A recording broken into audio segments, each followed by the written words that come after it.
Hey students, so this is going to be a brief example of me doing a close reading of Amal El-Motar's Biting Tongues.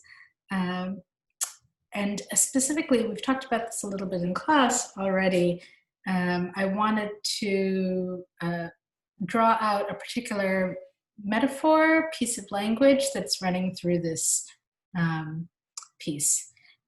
So when I start reading this poem, one of the things that I notice right away is the textile sewing imagery. So to give you a couple of examples, we have the line "knot stones into our stomachs," so tying a knot, and then "stitch shut our mouths with stubborn thread to spare our tablecloths." So that's a very straightforward sewing metaphor, stitching shut with thread.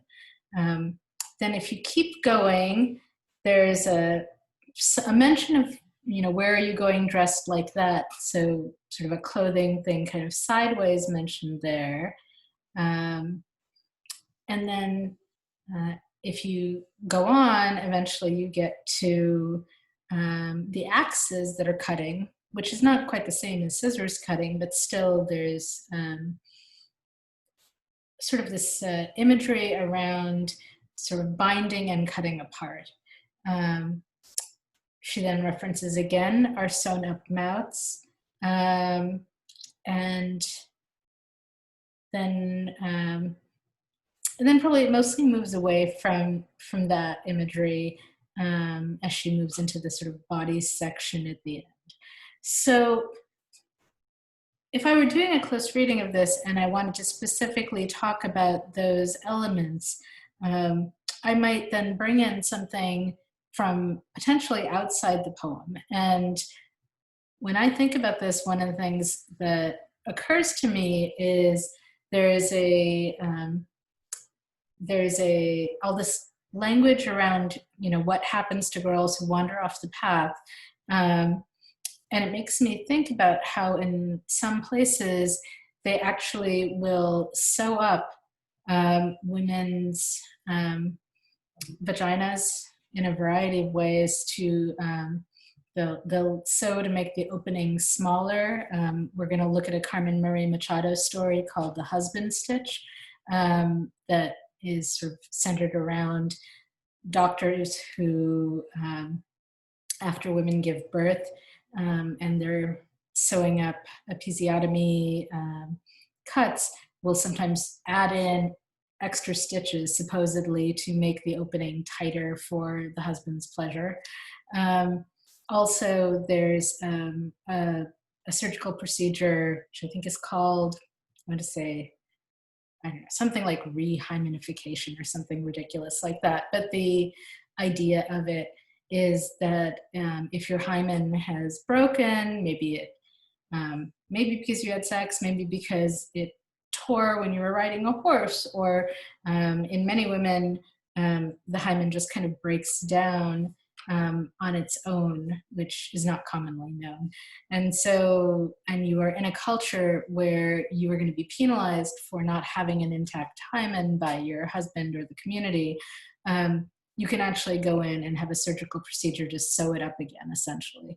So that's what I'm thinking about when I'm looking at this poem, and I'm thinking about Little Red Riding Hood and the penalties for women and the ways in which women are expected to endure needles and cutting and pain.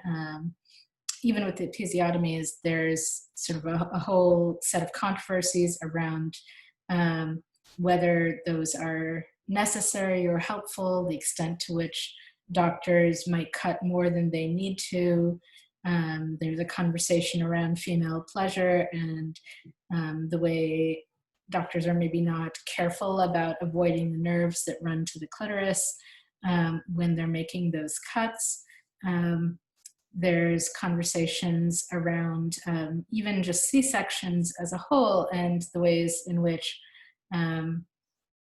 the sort of evolution of those as possibly prioritizing babies, and even if it's not necessarily the best thing for the mother, or prioritizing the doctor's ease and comfort, not having to hang around and wait through the many hours of labor. So that's a set of things that I can pull out of this story and, out of this poem and um, pull together into a close reading analysis.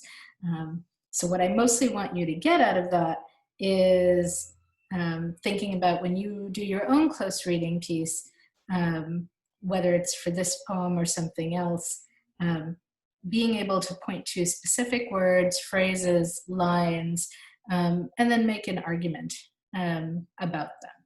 So that's what I got for you on biting tongues. I'm going to do the same thing on the opening paragraph of the short story. So we'll be back.